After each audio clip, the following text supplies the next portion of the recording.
Olá, está no ar Direito em Foco, programa de debates, entrevistas e assuntos jurídicos relevantes. Este programa é patrocinado pelo Núcleo de Advogados da Associação Comercial e Industrial de São Caetano do Sul.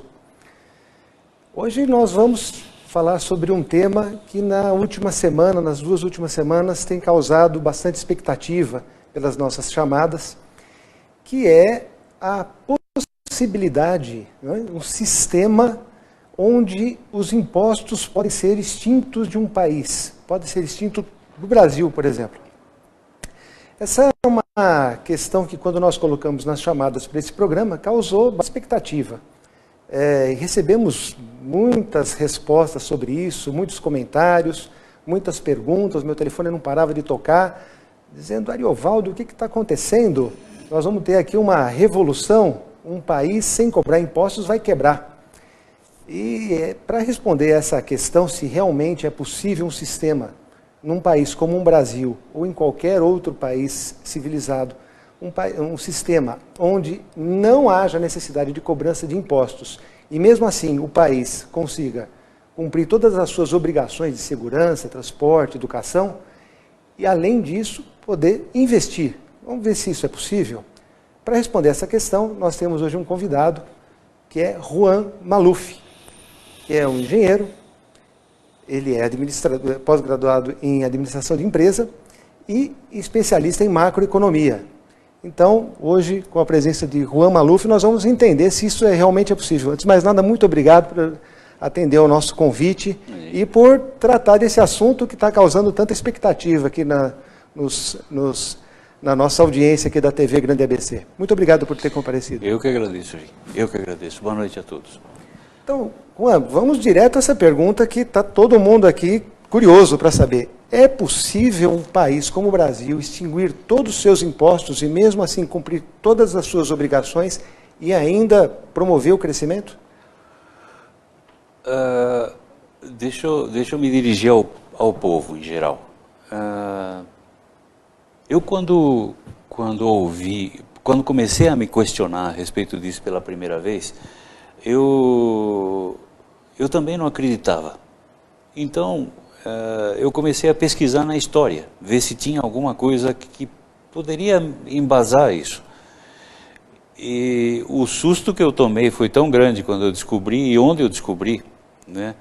Eu não vou falar logo de cara, mas vou dizer que é possível isso de extinguir os impostos. É possível porque já foi feito.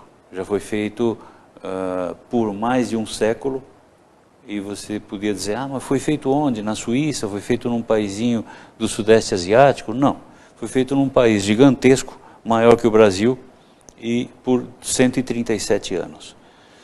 Esse país se chama Estados Unidos da América. E eu não estou contando uma história com E, eu estou contando uma história com H. Então, o que eu vou contar agora para vocês são todos dados históricos que estão aí na biblioteca do governo dos Estados Unidos, do Congresso dos Estados Unidos, está lá. Quem quiser procurar pode ir lá. E tem, vamos ver se aparece, tem este livro, Teia de Débitos, da Ellen Brown, que foi uma ex-fiscal do Fed, que é o Banco Central norte-americano. Esta história, posso começar? Pode ver, porque é interessante saber que a origem desse sistema, então, é do país que é o berço do capitalismo. O berço do capitalismo e a maior economia do mundo até hoje, né? Então, olha só, eles montaram um país e pensaram da seguinte forma: como é que nós podemos fazer um país diferente? Porque montar um país por montar um país, todo mundo monta. Aqui você tem a América inteira, vai ser montado um monte de países, né? Mas como é que o nosso país podia se diferenciar dos outros? Bom, o que tem geralmente que atrapalha os países? O imposto. O imposto é um problema sério. Então eu falaram: bom, e se a gente tirasse os impostos? Como é que a gente ia sobreviver? Falaram: bom, o único jeito da gente sobreviver tirando os impostos é a gente tendo uma centralização total dos bancos, em cima de um banco central que pertence ao governo. Isso não sou eu que estou inventando, não tenho nada a ganhar com isso nem a perder. Eu quero que as pessoas que estão me ouvindo me ouçam com muita tranquilidade e sem nenhum preconceito, né? Porque eu também não tive preconceito para poder entender isso. Essas pessoas pensaram, bom, vamos fazer um exemplo. O Brasil hoje tem 4,5 trilhões, 4,8 trilhões de orçamento. Ok, isso para gastar num lapso de tempo de 12 meses. Se você dividir 4,8 trilhões por 12, você vai ter mais ou menos 400 bilhões por mês de despesas, se fosse linear. Mas vamos supor que, para efeito de raciocínio, vamos supor que fosse. Foi isso que eles pensaram lá atrás nos Estados Unidos. 400 bilhões, então o Banco Central, que é centralizado pelo governo federal, gera os 400 bilhões e conforme as despesas vão acontecendo, fornecimento de matérias, matéria-prima, insumos, serviços, etc., para o governo vai pagando aquilo com os 400 bilhões. Passou o mês, todo aquele dinheiro vai para o mercado financeiro, vai para os bancos, todo mundo que recebeu deposita nos bancos, porque dinheiro não se come, né? Não dá para fazer nada com ele, além de comprar coisas. Então, vai para o banco. Como o Banco Central sabe quanto dinheiro foi para o banco, foram exatamente 400 bilhões, ele manda recolher aquilo de volta para os cofres do Banco Central. Como um depósito compulsório. Como um depósito compulsório. Esse depósito compulsório é usado no segundo mês outra vez. Então, nem se gera mais moeda, se gera uma vez só 400 bilhões, você não gera 4,8 trilhões, você gera 400 bilhões só. E com esses 400 bilhões você mantém o país andando.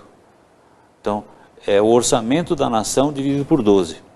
É assim que eles pensaram, é assim que eles agiram durante de 1776 a 1913. E isso não estagnou nos Estados Unidos? E nessa época houve um crescimento? Ao contrário, os Estados Unidos foi nessa época que mais se desenvolveu, né? Porque eles encheram o país de ferrovia, não tinha nada, era um país vazio, era só um território, né? Eles colocaram a indústria de extração de minério, a indústria de ferroviária, por exemplo, logo em seguida a rodoviária, foi justamente nessa época. Então, deixa eu ver só se eu estou entendendo bem essa situação, Juan. Você disse que o governo não vai cobrar nenhum imposto do dinheiro que está nos bancos, no sistema bancário. Ele vai pegar um empréstimo compulsório, como todos os países. Atualmente o Brasil tem 25% de empréstimo compulsório, 25. Já chegou a 40%, hoje tem 25%. Faria. E ele, com esse dinheiro do empréstimo compulsório, ele efetua os pagamentos, seus pagamentos correntes e faz os investimentos. Isso. Aí esse dinheiro, como ele pagou, voltou em circulação, está nos bancos e ele vai tirar no mês seguinte novo empréstimo compulsório. É esse o raciocínio? É esse o raciocínio. Isso não gera inflação? Não.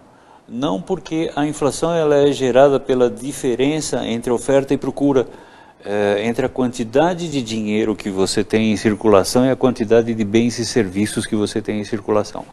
Se essas duas coisas estão equiparadas, não tem inflação. Se o dinheiro é maior, existe inflação. Se o dinheiro é menor, existe deflação.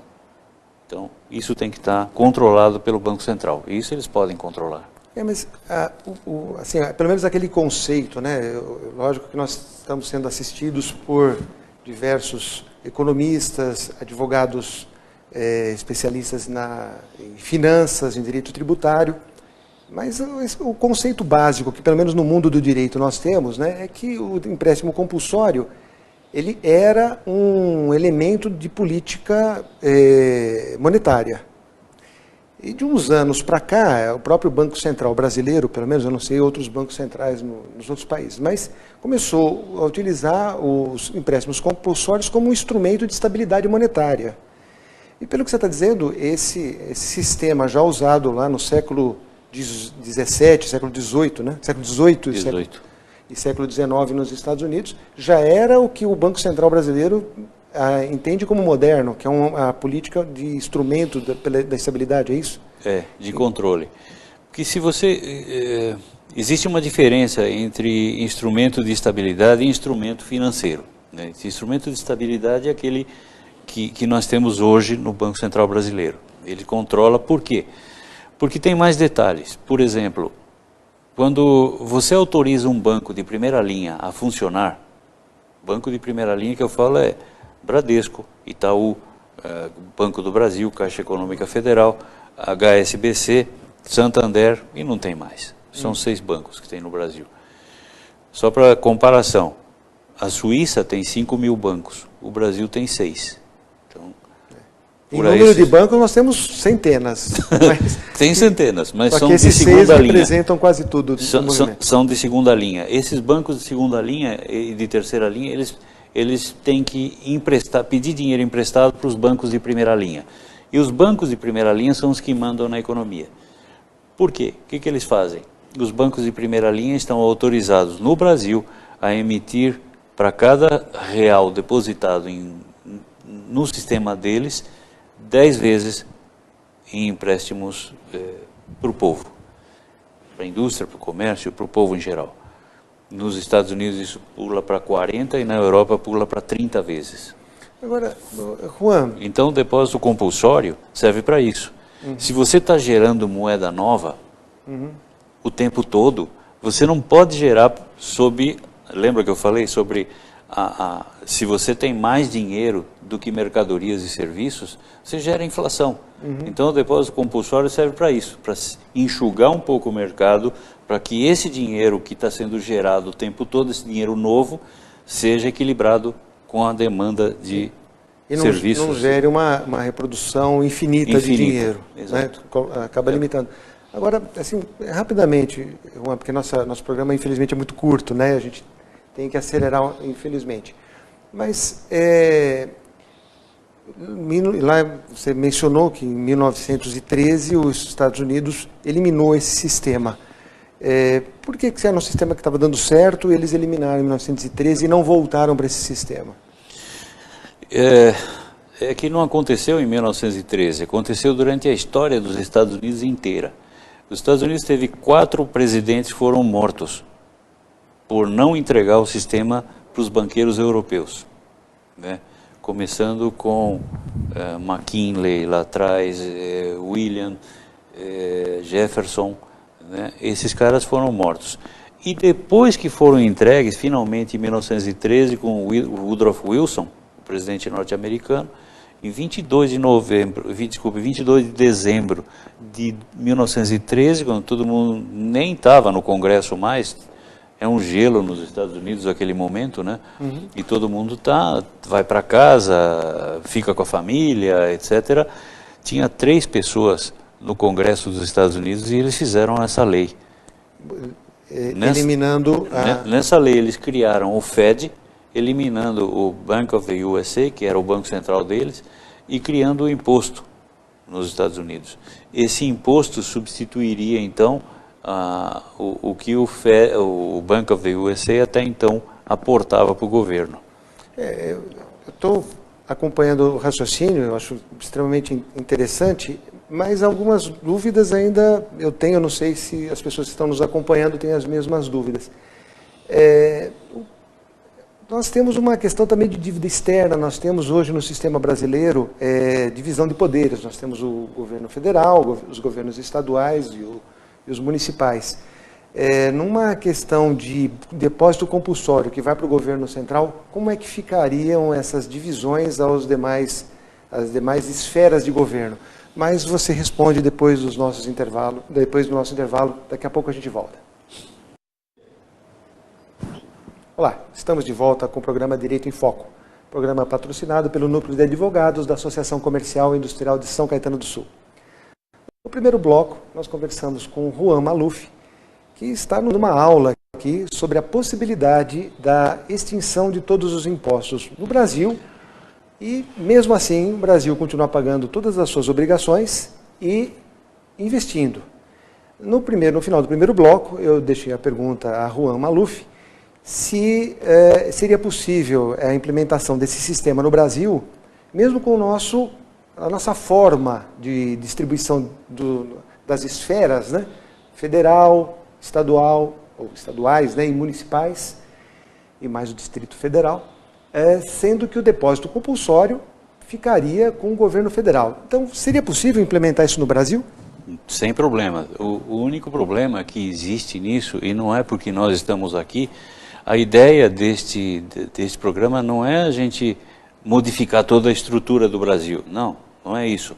A ideia desse programa é que as pessoas comecem a pensar que existem alternativas, que existem possibilidades diferentes daquelas que até hoje se usou, né? Então a ideia é assim, dentro de um país funciona, porque nos Estados Unidos era a mesma coisa, você tinha os estados, o município, e todos eram mais independentes do que são aqui no Brasil hoje. E no entanto, lá funcionava perfeitamente. O governo federal incluía dentro do orçamento da nação o orçamento de cada estado e liberava para aquele estado aquele valor, ou para aquele município aquele valor de manutenção. Todos usavam do mesmo jeito. Uma vez girado dentro do sistema financeiro, tudo tinha que voltar para o Banco Central. Agora, entendendo um pouquinho mais desse sistema, vindo dos Estados Unidos, né, como que usou por mais de 100 anos, né, essa fórmula, nós podemos dizer que isso seria uma política monetária de direita ou de esquerda? Isso tem viés político ou isso é algo econômico desatrelado? Não, você imagina você falar, por exemplo, que um George Washington ou um Thomas Jefferson era de esquerda. É ridículo, né? Não é isso. São pessoas que pensavam, né? E pensavam em alternativas. E esses caras pensaram nessa alternativa, deu certo. Agora, o que eu estou trazendo para cá? Estou trazendo a história deles. É óbvio que é sintetizado demais, mas é a história dessa gente que fundou os Estados Unidos e que manteve o país se movimentando durante 137 anos. Exato. Agora, quando nós fizemos as chamadas para esse programa, nós recebemos assim muitas respostas. E as pessoas, de um modo geral, diziam, não, mas é impossível acabar com os impostos. Talvez muita gente vai perder. E pelo que você está explicando, parece que o governo não perde, porque ele continua fazendo a sua função, né? Fazer a gestão do Brasil, a defesa, a segurança, tudo. Tal. A sociedade não perde, porque ela tem os seus serviços, não haverá inflação, ou não é isso que vai levar à inflação. Inflação, pelo que você explicou muito bem, outros elementos é que vão fazer existir ou não a inflação. Então quem perde? Os bancos só? Os bancos perdem nessa história, mas é o que eu disse, não é porque nós estamos aqui conversando sobre esse assunto que isso vai acontecer. Isso depende da vontade política do governo federal, dos governos estaduais e da população em geral. Se todo mundo concordar com uma situação dessa, isso acontece. Se não, isso não acontece. Isso é muito mais uma vontade de que aconteça, uma vontade política, social, do que uma ideia. Agora, a implantação desse sistema geraria uma modificação de toda uma estrutura tributária, que acabaria com os tributos, a forma de arrecadação, quer dizer, o direito das finanças e o direito tributário sofreriam uma grande modificação. Mas na Constituição eu acho que o essencial é a questão do artigo 164 da Constituição, né? A nossa produção preparou aqui a inscrição, né, a reprodução do artigo 164 da Constituição Federal, onde fala sobre a competência da União para emitir moedas, que é somente pelo Banco Central. E o parágrafo 1º do artigo 164 da Constituição diz que é vedado ao Banco Central conceder direta ou indiretamente empréstimos ao Tesouro Nacional ou a qualquer entidade que não seja instituição financeira. Então, esse artigo 164, pelo visto, é aquele que deve ser modificado em primeiro momento, porque é justamente o contrário do que diz atualmente o artigo 164. Lógico que depois tem toda uma modificação da estrutura do financiamento do governo e tudo mais. Porque a função do Banco Central muda completamente. Ele vai financiar, exatamente o contrário, ele vai financiar o Tesouro Nacional. Isso, vai financiar o país inteiro, o governo como um todo. Todos os governos, inclusive federais e estaduais. E ali não é ou, é e. Ele não é e ou. né? É todo mundo, né? Ninguém a não ser banco. É basicamente isso. Esse artigo 164 existe na maior parte dos países. Quase todos os países têm isso na Constituição. O Brasil tem 8 constituições até hoje. Eu olhei todas, pesquisei em todas, e nas 7 primeiras nunca teve nada nem parecido com esse. E essa foi a trava de segurança para o sistema bancário. Para o sistema bancário, para eles poderem tomar conta do Banco Central. Agora, esse sistema adotado num país como o Brasil, seria possível com os bancos particulares, bancos da maneira como nós temos, ou teria que haver uma estatização? É possível com bancos particulares. Nos Estados Unidos, por exemplo, na época que isso era assim, tinham muitos bancos particulares, mas os bancos particulares eram restritos ao estado dele, ou no máximo 2 estados, né? No máximo 2 estados. O resto era um estado só. Se um estado era grande, tipo Texas, era um banco maior, um banco ali, particular. Se o estado era menor, como Rhode Island, por exemplo, pode ser Rhode Island, um outro estado que está do lado, né? Boston, certo. Sei lá, Massachusetts, né? Qualquer coisa assim. Então, aí sim, mas é possível, depende, tem que ter outro tipo de cabeça, né? Outro tipo de banqueiro. Porque se você pega um banqueiro que simplesmente pensa no lucro como meta única da instituição dele, sem pensar em mais nada, claro que sim. Mas, não é errado um empresário pensar no lucro. Pensar no lucro. Não é? Absolutamente. A Associação Comercial de São Caetano do Sul, por exemplo, todos os empresários devem pensar no lucro, porque senão eles vão só pensar em como vai cuidar da falência, né, no tempo seguinte. Os bancos, eles precisam cuidar. Agora, no Brasil, nós temos uma rentabilidade, uma lucratividade dos bancos de 19% sobre o seu patrimônio. Eu acho que dificilmente nós temos ramos em que concede a seus empresários um lucro tão alto. Você difícil. Acha que a diminuição dos lucros dos bancos seria um caminho prévio para a instituição desse sistema? Ou você acha que é indiferente esse tipo de situação? Eu penso que a cabeça dos nossos banqueiros tem que mudar. Ou seja, tem que ser outro tipo de gente, como tinha nos Estados Unidos naquela época. Tinha gente que se conformava, vou trazer para o Brasil a realidade deles. O cara que trabalha no Piauí pode trabalhar no Piauí e no Maranhão, os bancos que trabalham ali. São 2 estados. Por quê? Porque são menores esses estados, a economia é menor. Então, os bancos podem trabalhar nos 2. Mas por quanto? Qual é o valor? Historicamente, esse valor gira por volta de 6% de lucratividade. Os bancos, a grande maioria dos bancos, são sociedades anônimas com ações, né, onde os acionistas querem resultados. Não é? E os conselhos de administração, os administradores, eles estão lá na medida em que eles conseguem dar rentabilidade, lucratividade e retorno dessas ações. Não seria só os bancos, eu acho que seria toda uma estrutura voltada para isso também. Você acha que há cultura para que o acionista aceite, que está acostumado lá com 19%, 20% de retorno do capital, aceite que a instituição que ele está investindo nas ações dê um retorno menor? Olha, se eu te disser que não há cultura, eu estaria mentindo. Por quê? Porque eu vi, por exemplo, num período muito curto do Brasil, em vários períodos curtinhos do Brasil, por exemplo, quando Deodoro da Fonseca entrou no governo, ou quando Getúlio Vargas entrou no governo, ou quando em 64 teve a Revolução e eles organizaram a economia.